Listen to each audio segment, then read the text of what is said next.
Bismillahirrahmanirrahim. Penjajahan ekonomi asing makin sempurna. Jangan pernah dilupakan, pemrakarsa Omnibus Law Indonesia itu adalah Pak Jokowi sendiri. Sementara DPR RI sebagai tukang stempel kemauan eksekutif adalah penanggung jawab yang kedua. Lagu miris Omnibus Law itu dinyanyikan Pak Jokowi sendiri ketika pelantikannya pada 20 Oktober tahun 2019 yang lalu, setahun yang lalu. Di beberapa negara yang pernah menerapkan Omnibus Law itu, masyarakat di negara-negara itu menjulukinya sebagai Big Ugly Law, undang-undang dengan kejahatan besar. Umumnya negara-negara tersebut walaupun resminya masih memegang demokrasi, tetapi oleh banyak pengamat dan sebagian politisi, Omnibus Law atau Big Ugly Law itu sebagai praktek otoriterisme. Inilah yang terjadi di Indonesia, tetapi skalanya paling besar dibandingkan dengan negara-negara yang pernah mempraktekkan Omnibus Law itu.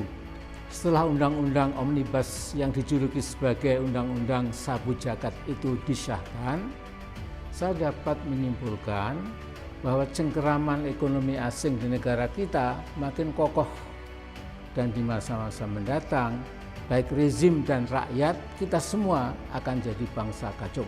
Saya tidak heran kalau para kacung asing itu akan berteriak kencang seolah-olah tidak ada yang salah dalam undang-undang itu. Para buzzers dengan bayaran uang haram akan memeras pikiran untuk mencari-cari pembenaran buat sesuatu yang jelas-jelas merugikan kepentingan bangsa sendiri. Omnibus Law adalah bukti paling akhir betapa negara dapat melakukan kezaliman multidimensional secara sekaligus. Saya tidak akan mengulangi betapa kaum buruh kita bakal lebih menderita karena outsourcing dapat menggusur kehidupan buruh sesungguhnya. Kemudian juga pesangonnya akan dikurangi, tidak ada lagi UMSK, penetapan UMK yang pasti dipersulit, tidak ada jaminan kesehatan, pemecatan buruh yang sepenuhnya menjadi hak pemodal, dan lain sebagainya. Saya akan mengangkat satu masalah yang tidak kalah penting, yaitu akan terjadi freeportisasi di semua bidang. Seluruh pemodal asing yang diharapkan berbondong-bondong datang ke Indonesia akhirnya pasti akan memeras Indonesia. Freeport-McMoRan sudah lama bercokol di Papua dan bisa berbuat apa saja seperti negara dalam negara. Dari rezim Soeharto sampai rezim Jokowi, penghancuran lingkungan, penipuan pajak, dan pelanggaran HAM tidak pernah disentuh oleh pemerintah Jakarta. Saya kadang-kadang bingung, DNA macam apakah yang sesungguhnya itu ada dalam tubuh bangsa Indonesia. Bung Karno pernah mengingatkan, Indonesia itu bangsa besar. Istilah beliau bukan bangsa kintel atau bangsa kodok.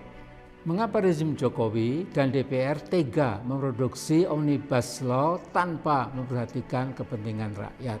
Sebagian investor global bernurani berteriak keras bahwa undang-undang bahaya itu sesungguhnya tidak diperlukan. Mengapa? Karena akan berdampak pada kehancuran lingkungan atau ekosida, menghancurkan dan membunuh lingkungan hidup. Reuters memberitakan ada 35 investor asing yang mengingatkan Indonesia jangan nekat mengesahkan undang-undang yang diprakarsai oleh Presiden Jokowi itu. Mereka saja, orang asing, mengingatkan jangan sampai biodiversitas hutan-hutan Indonesia lenyap gara-gara AMDAL akan diterapkan secara selektif. Artinya perlindungan ekologi bukan sesuatu yang penting lagi. Nah, berkaca pada apa yang terjadi di Freeport-McMoRan, otoritas dana pensiun di Swedia, Norwegia, dan New Zealand menarik saham mereka dari Freeport. Karena apa? Karena mereka tidak tahan melihat penghancuran sistematik dan permanen oleh Freeport di Papua. Danau dan 2 sungai besar di lingkungan tambang Freeport telah mati. Dari rezim satu ke rezim berikutnya tidak ada protes, pernyataan, apalagi ancaman dan ultimatum terhadap Freeport. The ecological destruction goes on and on and on.